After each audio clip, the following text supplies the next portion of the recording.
G'day, welcome to Todd's Kitchen. If you've ever had waffles for breakfast or as a dessert later on, you know just how delicious they are. But they can look rather plain, so let's spruce it up a little bit. So join me today as I make my version of rainbow waffles.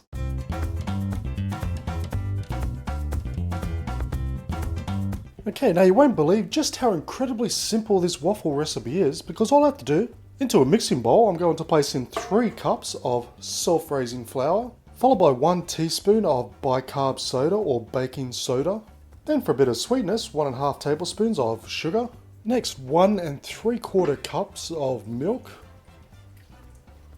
90 grams of melted butter, and finally 3 eggs.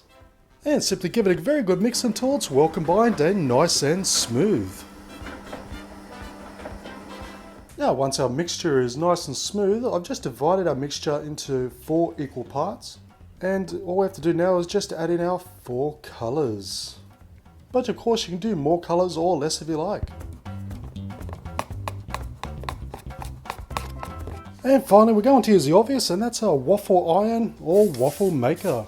So just give it a quick grease with some cooking spray oil. And to help make it look a little bit neater and straighter, I'm going to use some foil. And I've just shaped it so it's pretty rigid into a long piece that fits just inside the waffle maker.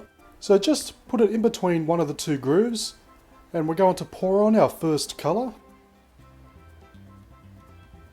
And then we're going to just move it over to the next one, then pour on our next colour.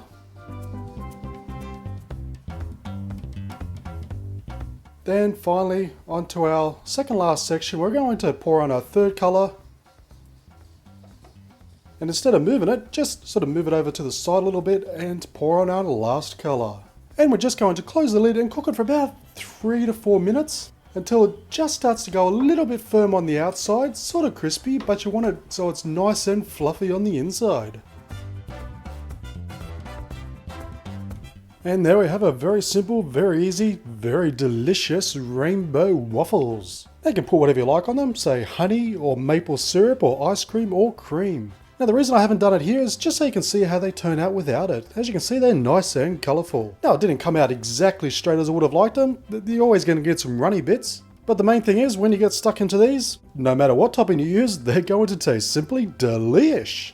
And if you do make them, do me a huge favour, put them up on Instagram and hashtag Todd's Kitchen. So thank you for watching this episode of Todd's Kitchen. As always, I'll leave a list of ingredients down below, as well as links to my Facebook, Twitter, Instagram and Home Handy Hints channel.